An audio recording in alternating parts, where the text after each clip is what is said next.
Welcome to the Mushroom Show, the one place where you need to be if you want to stay on top of all the cool things happening in the world of mushrooms. My name is Tony Shields, this is episode 30, and in this episode we're going to be taking a look at some unnecessarily scary headlines involving mushrooms. We're also going to be covering some massive investments in mycelial meat replacement technologies, and we'll be talking about the state of mushroom education with Jasper Degenaars, the CEO and co-founder of the famed online mycology school, Fungi Academy. So if you like mushrooms, if you like the Mushroom Show, please go ahead and hit that like button. It really does help the channel grow. And if you want to see future episodes of the show, make sure you go ahead and hit that subscribe button as well. Let's jump into the show. I always like to keep my eyes and ears on the headlines to see what kinds of mushroom stories reach the mainstream news. And more I seem to be seeing things that perhaps unnecessarily insert mushrooms into the headline in order to make the title either more interesting or more shocking. The two examples recently involving psilocybin were the Alaskan Airlines pilot, which I've talked about a couple times on the show, and the student who jumped out of a window in Brooklyn. Both wild and tragic stories that probably shouldn't have had mushrooms as the main culprit. Well, just recently I saw this headline that said, Dundee cyclist missing in France may have eaten lethal mushrooms. The story is tragic and is referring to a long-distance traveling cyclist, Stephen Harper, who went missing on his trip. Initially, he was just missing, but based on some of his communications with his family, they had surmised that maybe he had eaten some poisonous mushrooms while trying to live off the land. A search ensued, and eventually they did find his body. Unfortunately, he had fallen from a cliff, and after that, the headlines read, Cyclist fell to his death after eating poisonous mushrooms. Stephen Harper, who went missing while cycling from Dundee to India, is thought to have become disoriented after eating mushrooms he had foraged. Now, his brother, who kicked off the search, stated on social media that he said he was concerned that his brother had made a fatal mistake by eating dangerous mushrooms, but said it was unclear what kind of fungi he had eaten. His death was attributed to a fall from a cliff, possibly due to disorientation caused by mushroom toxins. I mean, this is definitely possible, and it really just goes to show that you probably shouldn't be trying to eat off of the land, especially mushrooms, and especially in an area that you're not necessarily familiar with the local species. And in this case, just like so many other things that we see in the news, it's often the best headline that wins. Perhaps he was sick from eating the mushrooms, but perhaps he was also sick from eating other foraged foods. Remember, there are lots of poisonous plants. There are probably way more poisonous plants than there are mushrooms. And anytime you're foraging, again, if you don't know what you're looking for, or you don't necessarily understand the area, it's really taking a gamble. At the end of the day, he did fall from a cliff, and the resulting injuries from that seem to be the cause of his death. And there's still a really good chance, in my opinion, that it had nothing to do with the mushrooms, although that's what all the headlines said. Serious mushroom poisonings, especially deadly ones, are not nearly as common as a lot of the headlines might make us think. For example, looking at 30 years of data as tracked by the North American Mycological Society, they list a grand total of about 1,641 cases, which is about 70 cases per year, and only about 1% or so resulting in death. Admittedly, this data is probably far from perfect. A good portion of minor poisonings are likely to go unreported, although most of the serious ones, or the ones resulting in death, are more likely to be reported, so the percentage of serious poisonings is likely even smaller than what is reported here. There still is a fair amount of mycophobia around, or a fear of mushrooms, and fair enough, mushrooms are still pretty mysterious creatures, so I can kind of understand the sentiment, and I can understand why the headlines might do this. Obviously still a tragic story, don't want to underplay that, but I just wanted to highlight the fact that the mushroom hypothesis might not be set in stone as many of the headlines are insinuating. If you say two things, that a person ate mushrooms or poisonous mushrooms and a person fell off a cliff, those two things aren't necessarily related. On to our next story. Mycelium-based food, often thought of as a potential meat replacement, is getting a boost. Mycelium startup Infinite Roots, formerly known as Mush Labs, has raised $58 million in a Series B investment round, which according to TechCrunch is one of the largest investments in the technology in Europe to date. There honestly isn't a ton of information on their website in terms of what they do and how they're doing it, but they do sum up their reason for being pretty well on their Instagram. Check it out. Our food system is broken. A quarter of all man-made greenhouse gas emissions come from food. Such a broken system does not exist in nature. Balanced by plants and animals, a third kingdom plays a vital role. The fungal kingdom. Their hidden existence, rooted in the soil by their mycelium, offers incredible potential. At Infinite Roots, we spend a lot of time understanding how mushroom mycelium grows, and have replicated the optimal conditions in a controlled environment. It is a fully circular process that requires barely any land, uses a fraction of the water, and produces fewer emissions than traditional agriculture. Comparing 1 kilogram of beef to 1 kilogram of mycelium, we use 215 times less water and produce 35 times less carbon emissions. Packed with umami and unique texture, the edible mycelium allows us to develop over 30 products that are tasty without compromise.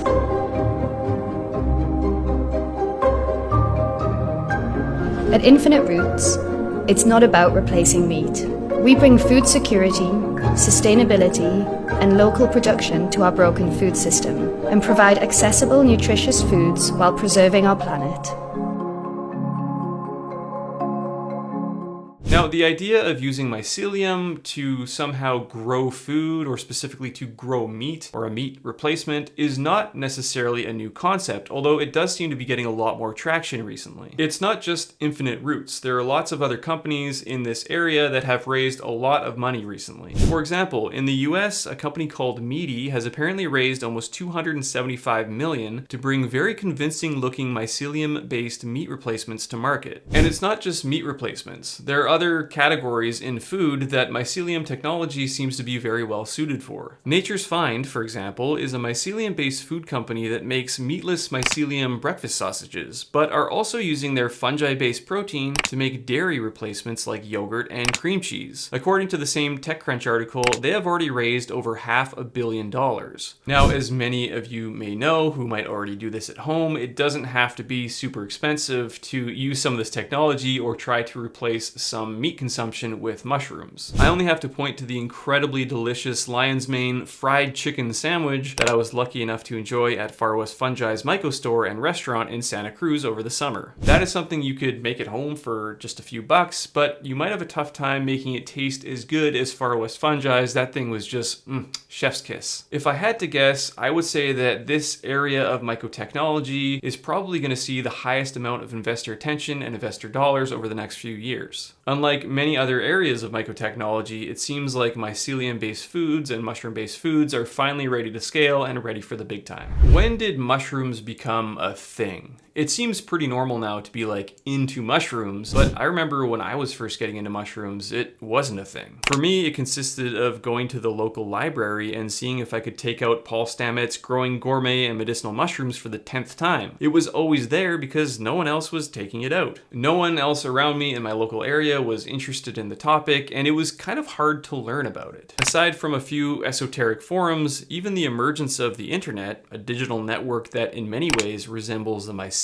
network, it was mostly crickets on the topic for a long time. But now that has totally changed. Mushrooms are absolute superstars, and mushrooms as a category are kind of touching all aspects of our daily lives. For example, growing mushrooms is a huge category now. People want to learn how to grow mushrooms on the very small scale, something that blew up in popularity during the lockdowns of 2020, for example, but is still very massively popular. I've even seen mushroom growing kits popping up at my local store, and even Home Depot started carrying them at some point. People also want to learn how to start their own larger scale farms, growing mushrooms for fun and profit. There seems to be new local small scale farms popping up every single day, which is totally awesome because that just means you get more variety of fresh mushrooms at your local farmer's market. Mycotechnology is also another huge category, and it's amazing because it can be embraced by both small scale citizen scientists and much larger scale business interests, as we just talked about. And of course, functional mushrooms is another category that is absolutely exploding with popularity. Not that long ago, mentioning lion's mane or cordyceps would have been met with blank stares, but now they are part of one of the fastest growing categories in functional nutrition. And of course, psilocybin mushrooms, with the increasing interest and increasing awareness, that might just completely dwarf all of the other categories, and we're probably only just getting started. Even this show, the Mushroom Show, probably wouldn't have made any sense to exist 5 years ago, but now it seems to make sense. At least I hope so. And all of that comes with more people wanting to learn about mushrooms, and a lot of people wanting to learn about mushrooms in a guided way. Now it seems that there might be almost too much information out there, and some people might be looking for a more concrete guided path to understanding all things fungi.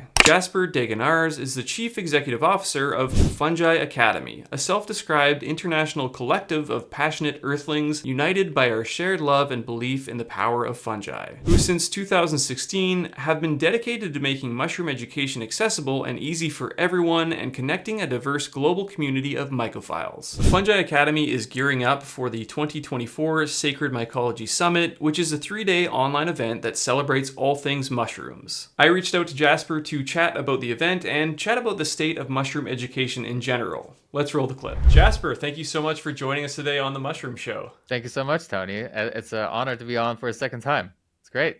Right. We did do the full interview, which you should go check out if you want to go check that out.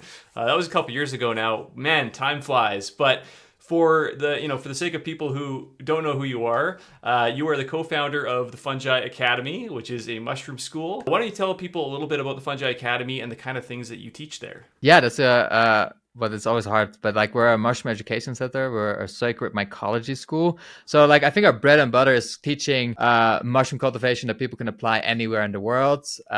Basically all the way from like high-end lab stuff to like some hobbyist that wants to grow mushrooms in their bathroom or something, and like really low tech to pretty high tech. But we've also done courses on like psychedelic journey work.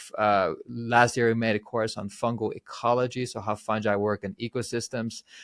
We do this human mycelium retreat, which is kind of like a leadership / fungal knowledge, weaving that into the human reality situation retreat. So yeah, we've been doing all kind of things that are just excite us, and we hope to expand it to mycopermaculture and all the other cool things that fungi can teach us. So really spanning a large spectrum of different things that you teach, but what would you say it is that people are kind of most interested in when it comes to mushrooms? Obviously you said you can everything from growing mushrooms to the sacred mushrooms to fungal ecology. Obviously mycology touches so many different parts of our lives, but what would you say people currently are kind of most interested in learning? Well, right now there seems to be a really big boom in people wanting to grow their own mushrooms, either for their own food or their own medicine. I think like a lot of people want to get closer to their own food. And I think what's really amazing about mushrooms is that you can actually grow a lot of mushrooms with not that much work. Your amazing video on how to grow mushrooms out of a bucket, which is because it got on like millions of views, right? Can showcase that, like you can do that like in one afternoon, and you have so many mushrooms that you probably have to give them away before they have to spoil. And I think for people that have gardens, like adding mushrooms, which are also like a nice non-animal protein that you can add to your diet, is phenomenal. And of course, now with legality opening up on the psychedelic mushrooms, the sacred mushrooms, a lot of people are interested in growing their own medicine as well. So I think like the potential is limitless, Yeah, it's an incredible skill to learn mycology in general. And I know, people are thinking a lot more these days about different opportunities, even for jobs in mycology, because when you think of all these different opportunities from growing mushrooms to, I don't know, being like a scientist who studies this stuff, do you think that some of the stuff that you teach and some of the self-learning and piecewise courses are kind of a good way for somebody who wanted to get into the field professionally? And what kind of opportunities do you feel are out there for people? Yeah, that's a great question. And actually, we've had a bunch of students either start medicinal mushroom companies, so they start growing their own mushrooms, making extracts out of them. We've had people do really big grow operations. We've actually had a student recently who was working for a cannabis company in St. Vincent and the Grenadines, who was making like another branch and just like making this massive cubensis warehouse, who came to study. But it's also for people that just want to pick up a new hobby and might have more issues with all the chaos of information that's out there. I think like, again, with the whole market just being open, like it can be anything from mushroom growing to like community events to guided mushroom walks to like having basically a mycology startup. We've seen it all. So it's really amazing to see people actually do something with the things that they walked away from. Yeah, I feel like out of all the things, mycology and mushrooms seems to attract people with entrepreneurial spirits, or people who want to kind of go build stuff and do their own things. Do you find that a lot of people that come to your school have that kind of, I mean, you mentioned that a lot of people who take your courses end up going on to starting companies or starting mushroom farms or something like that.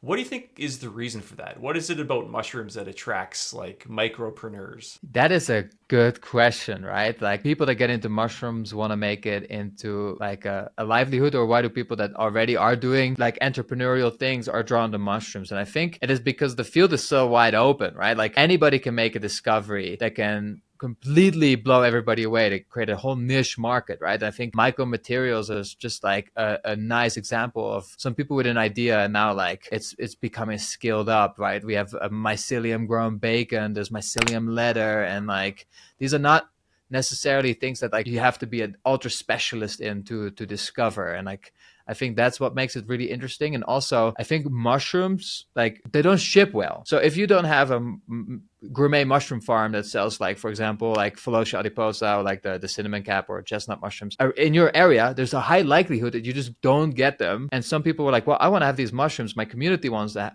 have these mushrooms. So I'll just start growing these mushrooms and start being that, like, person that kind of like node in the mycelial network for my community. If somebody wanted to get into mushrooms, right? Somebody might be, just barely interested in them, or maybe they're hearing about these things because mushrooms are kind of becoming a thing now. Whereas, when I first started getting into mushrooms, it'd be like, what are you talking about? That's not a thing.